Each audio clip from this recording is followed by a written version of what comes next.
Oxon 3 Comunicación Natural. Toyota. Renfe. Nuevo Espacio Elite. San Miguel. Coca-Cola. Universidad de Oviedo. Acción Cultural Española. El Ayuntamiento de Gijón y el Gobierno del Principado de Asturias. Patrocinan la 37ª edición de la Semana Negra.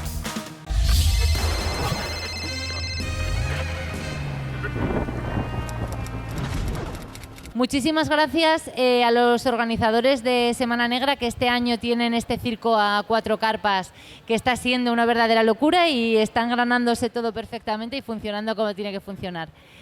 Y bueno, estoy aquí acompañando a Roberto, un chico que nació en Alicante, y digo un chico porque nació a mediados de los 70, empezó a amar la lectura gracias a unos galos valientes y sin complejos, y su aldea irreductible estuvo entre Elche, Guardamar del Segura y una cama de hospital que olía a yodo y alcohol, pero en ese hospital, Roberto, había también una habitación que olía a tinta, a papel, a lignina, y donde se escondía Enid Blyton, y se escondía Salgari, y se escondía Julio Verne.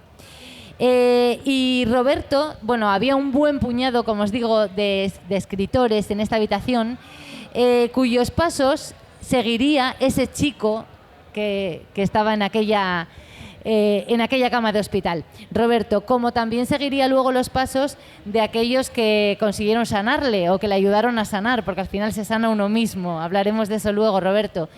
Y es que Roberto es médico internista, pero esto no le impide guardar un montón de historias en su interior que nos regala en negro sobre blanco en esta y otras novelas. En 2019 debutó como escritor con Cartas a Liz, seguido de Los que piensan en la nada, en 2020. No hace mucho publicó su primera novela histórica, El mar que respiras, y hoy estamos aquí para que nos hable de La última canción del verano, publicada por la editorial Cuadranta hace algunos meses, Roberto. Y bueno, para ello vamos a convertir esta carpa en un portal. Y de la mano de Roberto Hurtado regresamos a los años 90. Verano del 93. No cambiamos de estación, estamos en verano, pero sí de mar.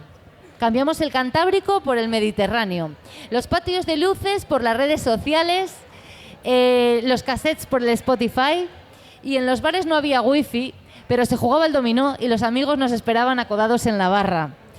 Y en el Oro sonaban los Beatles, sonaba Police, sonaba Antonio Vega, y en este contexto Jaime, un chaval de 18 años, se enfrenta a uno de esos puntos de inflexión que el destino pone a nuestro alcance y que nos permiten vivir una u otras vidas, de tantas vidas posibles. Y en la literatura, como estoy comentando, existen constantes, y una de ellas es la búsqueda de algo, la búsqueda de alguien, esas encrucijadas. Jaime es el protagonista de esta novela, busca a su padre. Hay una búsqueda, Roberto, en esta novela. Sí. Hola, buenas tardes. Funciona. Bueno, pues las novelas, fíjate que hace un momento Juan Ramón Lucas estaba hablando de que cuando él escribía necesitaba o tenía la necesidad de escribir porque él quería responder a una serie de preguntas que a él le aparecían, ¿no? O le surgían.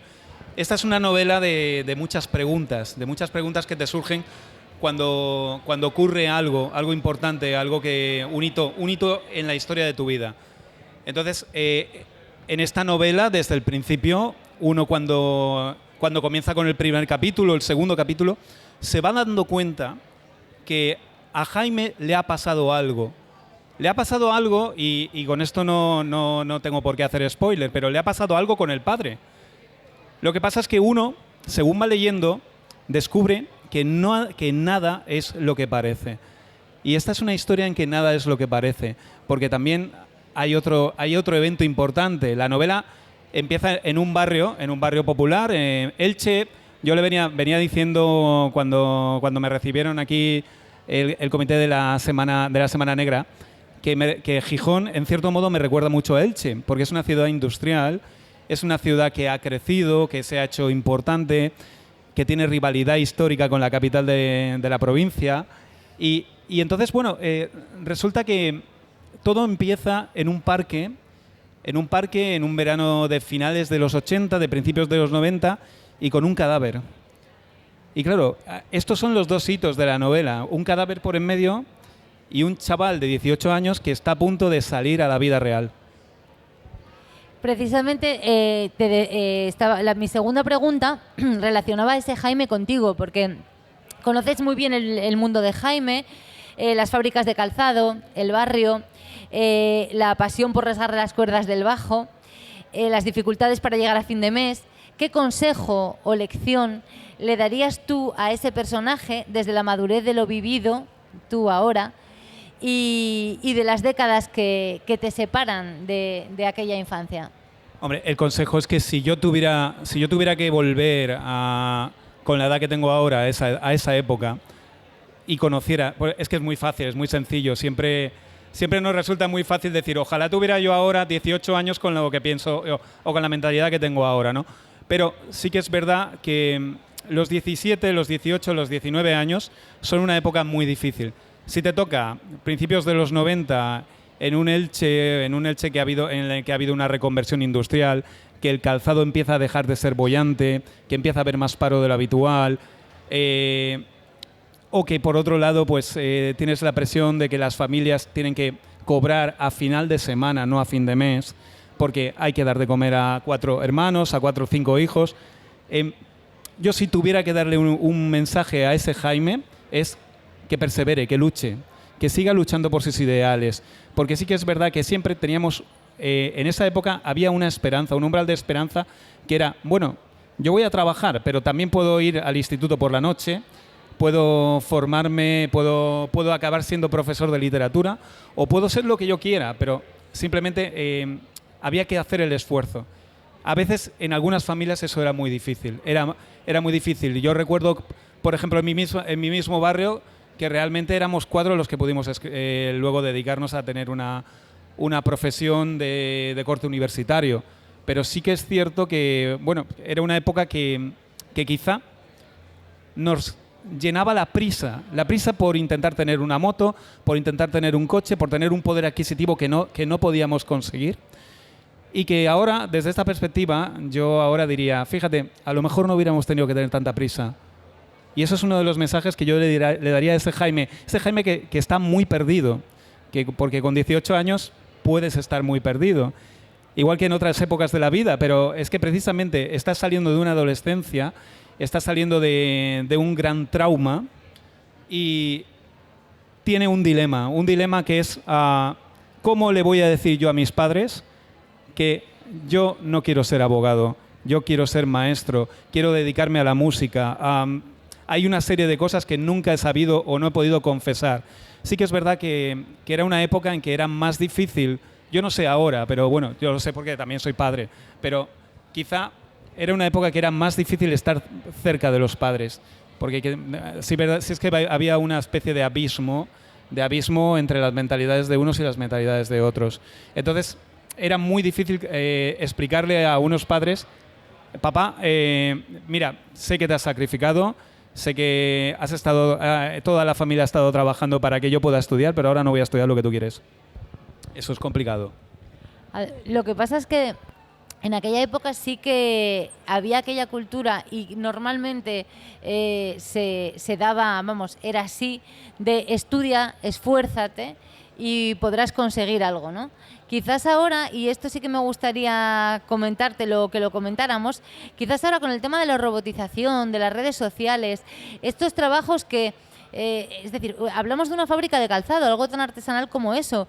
Nosotros no somos tan viejos, Roberto, con lo cual hace 4 días, como quien dice, y en cambio ahora los chavales se van a dedicar probablemente a profesiones que no nos podamos ni imaginar, que no son tangibles.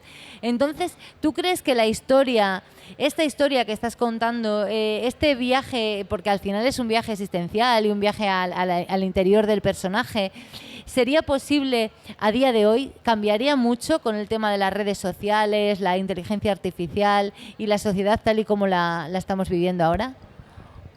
Yo creo que no tanto. Yo creo que el trasfondo siempre es el mismo. El trasfondo es sacrifícate por tus ideales, fórmate, trabaja. Ahora te pueden llamar para ser programador informático, o puede haber una serie de trabajos que a lo mejor en esa época era muy difícil plantearse, pero sí que es verdad que el mensaje es el mismo. Si te esfuerzas puedes conseguirlo. Entonces, también es verdad que en aquella época el calzado eran 12 horas de pie.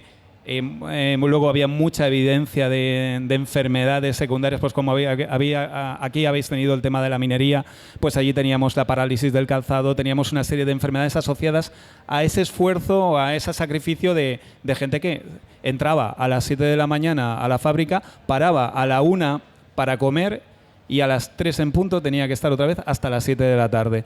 Entonces, quizá yo ahora no sé cómo un chaval de 18 o una chica de 20 años se plantearía trabajar en ese tipo de trabajo. No sé si realmente les entraría en la cabeza plantearse eso. Hemos cambiado como sociedad. Vivimos en una sociedad que tiene una serie de comodidades que en esa época no existían. Entonces, me aventuraría a intentar transformar el mensaje. Sí, esfuérzate. ¿Vas a esforzarte y conseguirás lo que quieres? Probablemente sí. Pero también probablemente no, porque también tenemos que enseñar, o pienso que debemos enseñar también a afrontar la frustración. Y eso es un mensaje que a lo mejor en aquella época, si tú te frustrabas, pues te fastidiabas y al día siguiente, a las 7 de la mañana, tenías que seguir otra vez en la fábrica. Ahora ya es más difícil ese tipo de cosas, afrontarlas.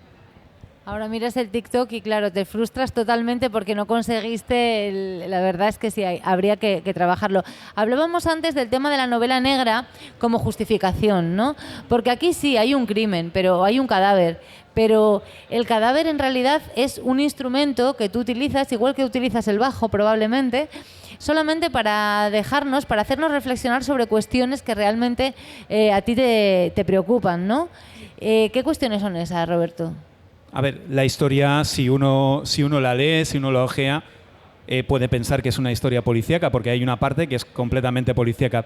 Pero sí que es verdad que yo intento escribir de otras cosas. Y ya con la anterior novela estuve hablando de la empatía, de la capacidad de ponerte en el lugar de otro. Con esta novela yo lo que quiero contar es uno de los sentimientos más comunes, más habituales. Mis personajes no son superhéroes, no son personajes extraordinarios, sino probablemente sean tu vecino, tu hermano, el señor al que le compras el pan. Entonces, hablo de cosas, de sentimientos más habituales. Y uno de ellos, que es bastante frecuente, es el sentimiento de culpa. Y la culpa nos rodea durante muchos eventos de nuestra vida y nos puede arrastrar a no saber reaccionar. Entonces, es un sentimiento que a mí me obsesiona mucho, ¿no? Ver cómo la gente pierde las oportunidades de progresar en su vida o de hacer otras cosas por el sentimiento que le atrapa, un sentimiento que le atrapa como es la culpa. Y yo fíjate que esto sí que lo puedo decir porque es una de las partes finales de la novela en la que se habla en un párrafo que se dice: la culpa, ese sentimiento que no sirve para nada, porque realmente, si uno se pone a pensar, muchas veces no hacemos cosas por el que dirán o por lo que yo he hecho antes o por una falta que he cometido. Entonces, en esta novela te ondea todo el tiempo está revoloteando un sentimiento de que el protagonista o bien ha hecho algo o le ha ocurrido algo y arrastra todo el tiempo una reflexión. Está continuamente dándole vueltas a algo que no se atreve a decir. Entonces, poco a poco el lector va a descubrir ese algo y esto le va a taladrar la cabeza porque dice: necesito saber. Fíjate, hace nada presentamos la novela en Alicante y el presentador me llama 2 días antes diciéndome: estoy en el penúltimo capítulo, necesito que me digas el final, necesito saberlo. Además, como con un ataque de ansiedad porque dice: es que no quiero saber por qué. Y dice: tienes que terminarla. No me había pasado nunca, ¿no? Y dice: bueno, acaba la novela, por el amor de Dios. Pero vamos, realmente creo que empiezas a darle vueltas en la lectura de la novela y llega un momento que quizá el crimen es lo de menos. el crimen es lo de menos, pero también hablo de otro sentimiento, de otra acción muy humana, que es la venganza. La venganza y lo que nos lleva como seres humanos a esa venganza, y lo que nos obliga a hacer y lo que nos cambia como personas y de lo que somos capaces de hacer por llegar a una venganza. Entonces, bueno, hay un par de personajes en la novela que son muy cardinales. Que uno es Jaime, pero el otro personaje que yo muchas veces no hablo, pero otras veces sí que me gusta hablar, es Isabel. Isabel, que es una chica que trabaja en un prostíbulo y que un buen día decide que se va. Se va del prostíbulo y se mete en un taxi. Y ahí empieza, hay como un cruce de caminos en la novela, ¿no? Y realmente a mí me gusta mucho hablar de Isabel, porque Isabel creo que es el personaje más inteligente de la novela. Ahora bien, quizá viene a cuento de lo que estábamos hablando antes. El sentimiento de culpa y la venganza a veces se juntan en un cruce de caminos. Y en esta historia hay muchos cruces de caminos. Eso, a mí me parece que es una novela llena de puntos de inflexión, que se podrían sacar muchas novelas si los personajes fuesen tomando decisiones diferentes. Y en esto voy a preguntarte sobre la construcción de los personajes, porque yo siempre, creo que cuando uno construye un personaje muy sólido, muy potente, luego es muy fácil tomar decisiones por él, porque realmente es el propio personaje bien construido el que las toma. Y en tu caso es que veo eso. Entonces yo quería preguntarte, ¿es que te has tomado un curro tremendo construyendo personajes, o quizás hay alguno que sí que conozcas o parte de algún personaje que sean personajes reales? No es fácil. Mira, ahora voy a hablar de mi otra profesión. Y en mi otra profesión a mí me enseñaron que tenía que observar mucho, que tenía que fijarme. Eso lo he utilizado a la hora de observar también, a la hora de construir personajes. Entonces, es tan fácil y tan difícil, ¿no? Y muchas veces pues buscas en lo más cercano, en lo cotidiano. Buscas en tu trabajo, buscas en tu hospital, buscas en tu casa, buscas en tu familia. Yo tengo la suerte de tener una familia que somos como 60 personas. Entonces, en esta familia hay de todo. Hay desde médicos hasta gente que ha llevado mala vida, o por decirlo de alguna forma, ¿no? Entonces, esos ambientes que gustan tanto en el género negro, los prostíbulos, los sitios oscuros, los sitios que huelen a lejía barata, como digo yo, que me gusta mucho utilizar ese término porque creo que describe muy bien algunos ambientes, pues por suerte... Y la ginebra de la que se limpia, de limpiar la barra. Exacto, sí, exacto. Entonces, ese olor de pub a las 6 de la tarde, justo cuando lo acabas de abrir y no has limpiado y te dedicas a limpiar para que a las 9 de la noche empiece a entrar gente a tomarse la primera copa, pues ese tipo de ambientes yo los he conocido, he tenido la suerte de conocerlos. Entonces, no me resultó difícil encontrar en personas cercanas personajes, pero que son hay personajes, por ejemplo, que el hermano mayor de Jaime es un compendio de personas. A mí me gusta mucho hablar de no seres humanos concretos, sino hábitos concretos. Ese hermano controlador que necesita de ti, pero nunca te lo va a pedir por favor, sino te lo va a afirmar como diciendo: tienes que estar aquí y tienes que hacer lo que yo te diga, porque si no, la vamos a liar. Y ese tipo de personaje yo lo he encontrado en varios ámbitos familiares, pero realmente no es nadie. Pero son costumbres, formas, que luego realmente llegan incluso llegan a justificarse. En la misma novela hay personajes que tú llegas a aborrecer, pero que luego cuando la acabas los entiendes. Y eso es otra de las cosas que a mí también me gusta reflejar. A veces uno puede ser malo, puede ser muy malo. Yo creo que el ser humano puede ser muy malo, muy bueno. La misma persona puede ser maléfica, pero también puede tener rasgos buenos. Hay que ver el contexto de por qué. Entonces, cuando terminas la novela, dices: mira, a lo mejor fulano o mengano hacían esto por algún motivo. Y no son tan odiosos o no son tan extraños como realmente parecen. Entonces me gusta que luego cuando uno acaba llegar a una conclusión y reflexionar sobre eso. Bueno, pues para animaros a que leáis esta novela y contaros mi experiencia como lectora, yo os puedo decir también que no sé si Roberto lo hizo de una forma voluntaria o involuntaria. Sé que has ganado algunos premios de fotografía y sí que es verdad que uno percibe la novela como si te estuvieran poniendo escenas estáticas en las que te sumerges irremediablemente. Pues estabas describiendo con olores también el bar y la lejía, pero más que en blanco sobre negro, escenas. Yo creo que es un libro, una novela además muy cinematográfica porque hay mucho fotograma. Y ya como punto para dar opción, después de tu respuesta, a que nos pregunten el público si tiene algo que se nos haya pasado, quería preguntarte, hablábamos antes de las encrucijadas. Y yo tengo entendido, me gustaría que nos contases un poco esto porque me parece muy curioso. No solamente el personaje se enfrenta a encrucijadas, sino el escritor también, porque hay puntos de inflexión que nos llevan por un camino u otro. Y a ti quería saber si son un barco, el Mediterráneo, y Cartas a Liz, el que, pues eso, ese punto de inflexión, ese momento en el que te decidiste que, aparte del fonendo, ibas a tomar la pluma ya para siempre. Yo creo que muchas veces, fíjate que en la vida te ocurre alguna cosa, te ocurre un evento y ese evento te hace cambiar. Hay gente que le da un ictus y cambia su forma de vivir porque dice, bueno, se acabó, voy a empezar a cuidarme. A mí me pasó algo distinto. Yo en 2016 empezó la guerra de Siria y decidí, junto con mi pareja, que me iba a la isla de Lesbos, me iba a hacer una misión de... pues quería saber qué pasaba, quería intentar ayudar.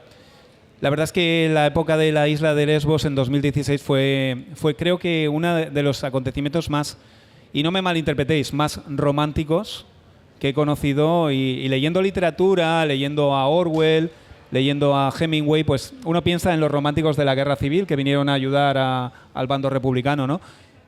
Me recordó mucho a esa solidaridad, ese voluntariado, me recordó mucho aquello, pero sin embargo al año siguiente me fui a un barco de rescate en el Mediterráneo central y aquello no tenía nada que ver, aquello era ver lo más parecido a una guerra, que por desgracia ahora lo tenemos todos los días en los telediarios, pero era lo más parecido a encontrarte delante de 2.000 personas en el agua, no saber qué hacer, llegar el ejército, llegar la Guardia Civil, llegar a la Armada Británica y sacarte del apuro porque tú no sabías cómo afrontar eso. Cuando yo llego a Malta, decido que yo tengo que contar esto. Y es por ello que hice Cartas a Liz, que es un pequeño cuaderno, ni siquiera yo no lo considero ni una novela. Es un pequeño cuaderno de bitácora en el que conté lo que pasó. Pero sí que es verdad que eso a mí me hizo cambiar. Me hizo cambiar por el sentido de que creo que a veces los testimonios ayudan. A veces he hecho novelas intentando contar mi experiencia para tratar de ayudar a la gente en algunas cosas. Por ejemplo, en Los que piensan en la nada hablaba de la muerte en los hospitales. A mí me preocupaba mucho cuando yo salía de la planta o salía de una visita en una habitación, me preocupaba mucho qué le pasaba a ese paciente después de que yo le diera una mala noticia. Porque a veces piensas que se quedan como desamparados, incluso aunque tienen familiares, ¿no? Pero bueno, todo esto te lo vengo a decir porque es muy importante para mí lanzar un mensaje cuando hago la novela. Y lanzar el mensaje para mí es piensa, plantéate qué pasa y búscate preguntas hacia ti mismo. Busca tu empatía o busca si realmente hay sentimientos que no sirven para nada.